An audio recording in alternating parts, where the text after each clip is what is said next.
It's 100% something going on. And Petrie, back in the late 1800s, was scratching his head looking at this stuff, and he goes, there must have been a weight of 2 or 3 tons on one. Like he sort of said it was a jeweled tube of bronze that did this. But he was looking at it. He knew a mystery when he saw it, and he couldn't explain it. What's the speculation?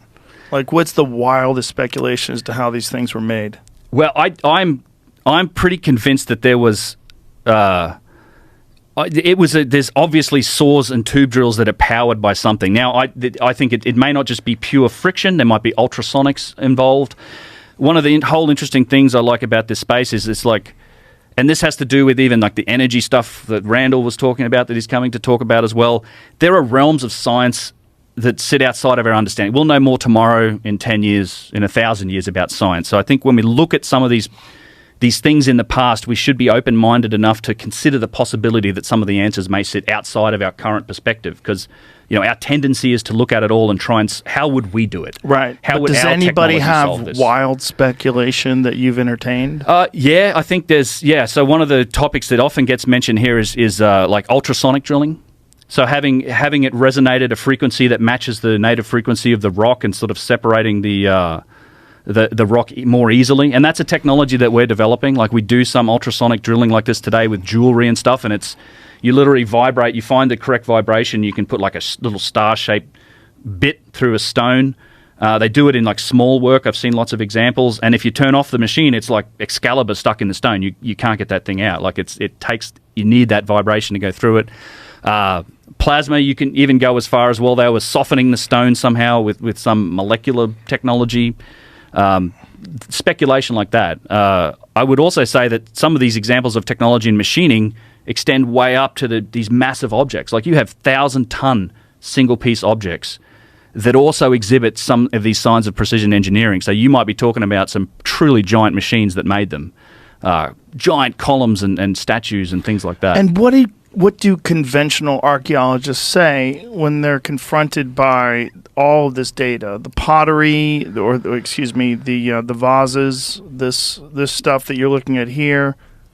What do they say? Well, you either just get a denial and they won't address it, and you get dismissed as just being ridiculous pseudo archaeology fantasy theory type thing, or in the case of the tube drills, for example, they will, and it's a funny story, because they will argue that, no, it's not spiral. The grooves on that thing aren't spiral. And in fact, in the textbook, this is what Chris Dunn found out.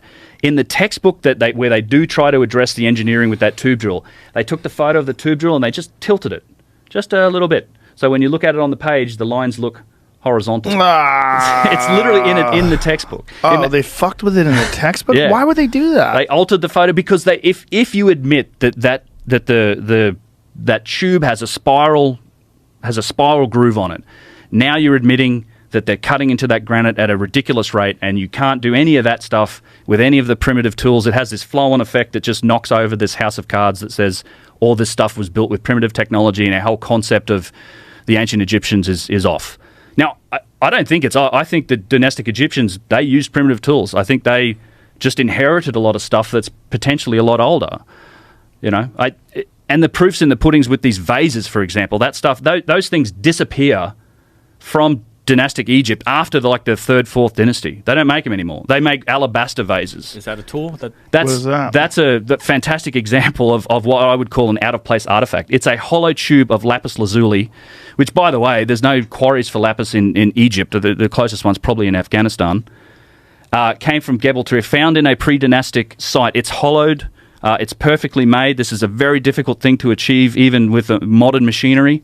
And it's displayed in a cabinet next to what? Bone and beads. Right? And what is that? What is that supposed to be? That tube? It's something decorative, I assume. It has a gold sheath, but it's a hollow tube. I actually have pictures of it from the end on, not probably in the ones you have, Jamie, but yeah, hollow tube. It's an out-of-place artifact. Like these things from hard stone, and these are more examples. Rock crystal, obsidian gourds and vases that show just perfect, just very high degrees of sophistication. You should mention the pre-dynastic, the statue faces and the symmetry. How can you possibly do that by hand? This will wow you. Yeah. So there's a whole category of aspects to the discussion around ancient technology, right?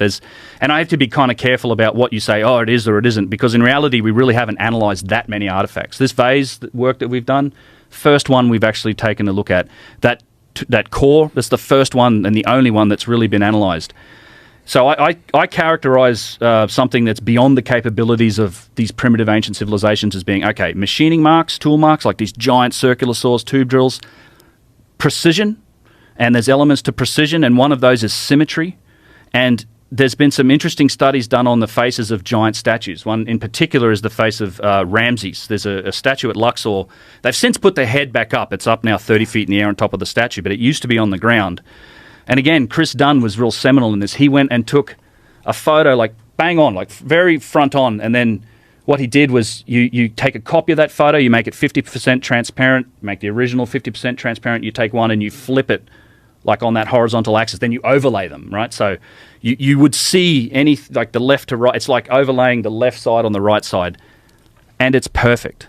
It's this face here, but I wonder if you can find the picture of Chris Dunn. That's actually There's your video right there. Video's there as well, where I get into it. Website, but that's not that picture you're asking for. No, it's similar, but it shows other aspects of, the same radius of tool being used to cut. But what's interesting about the symmetry, it's perfectly symmetrical, left to right. Now, this isn't a feature in humans. No human is perfectly symmetrical, different nostrils, different eyeballs.